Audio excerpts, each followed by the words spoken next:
आज की ये वीडियो बहुत ज़्यादा इम्पोर्टेंट है।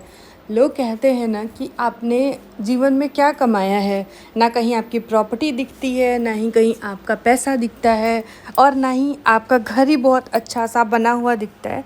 तो आखिर में आपने यूट्यूब से क्या कमाया? कुछ लोग होते हैं जिनको सब चीज़ें विरासत में मिल जाती है, मतलब उनके माँ बाप ने इतनी संघर्ष की होती है कि उनकी शादी एक अच्छे घर में होती है। मतलब मेरी भी शादी में ये नहीं कह रही बुरे घर में हुई है, मैं आपको एक बात बता रही हूँ। खूब सारा सोना मिलता है, खूब सारा मतलब घर की कोई ज़िम्मेदारियाँ ख़ास मिलती नहीं है। सास ससुर का प्यार मिलता है, ननद देवर का सबका दुलार मिलता है। लेकिन मुझे विरासत में ये सब चीज़ें नहीं मिली।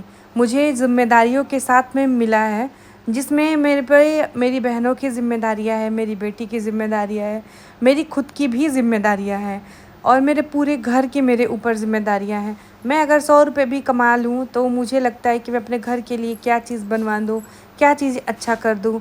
तो आपको सोना चांदी और महंगी चीज़ें मेरे पास नहीं दिखेगी। अगर कुछ है मेरे पास मेरे जीवन में तो बस वही है, मेरी बहनें ही है मेरे पास, मेरी बेटी है, मेरे हस्बैंड है, मेरा परिवार है, मेरा घर है। मतलब यही सारी चीज़ें मेरे पास है, क्योंकि मुझे विरासत में बहुत सारी ज़िम्मेदारियाँ मिली हैं।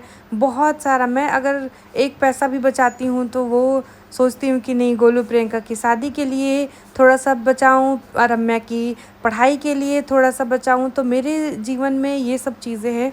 मुझे बहुत सारी ज़िम्मेदारियाँ, मेरे माँ बाप ने मुझे ज़िम्मेदारी मुक्त वाला जीवन नहीं दिया कि नहीं तुम जाओ और ऐश करो। ना मुझे ससुराल में इस तरीके से चीज़ें मिली और ना कभी मुझे मायके में इस तरीके से चीज़ें मिली। तो इस तरीके से दुर्भाग्यशाली ही मैं अपने आप को मानती हूँ।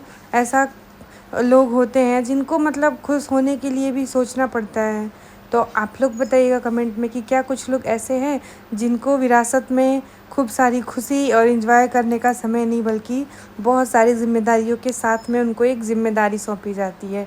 अगर मैं सही हूँ या गलत हूँ, अगर ये बताइए कि अगर मेरे पास 10 रुपया है तो मैं 1 रुपया गोलू प्रियंका के लिए रखती हूँ, उसमें से 2 रुपया मैं ज़रूर रम्या के लिए रखना चाहूँगी, ताकि जब भी वो भविष्य में अपने मनपसंद की कोई पढ़ाई या कुछ भी काम करना चाहे तो मुझे किसी के सामने हाथ फैलाने की ज़रूरत नहीं पड़े। इसीलिए ना मेरे को अपने कभी महंगी कार लेते हुए देखी है, ना कोई हैवी भारी गहना लेते हुए देखा है।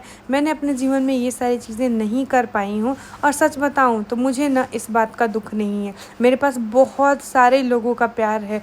मैं जब भी, मतलब थोड़े ही लोग भले ही हैं, लेकिन जब भी मैं कहीं भी जाती हूँ, किसी से भी मिलती हूँ, आप लोग मुझे बहुत सारा इज़्ज़त, बहुत सारा मान सम्मान देती हैं। तो इस चीज़ से मैं ये सारी चीज़ें भूल जाती हूँ। अच्छी लगी होगी तो लाइक ज़रूर करिए।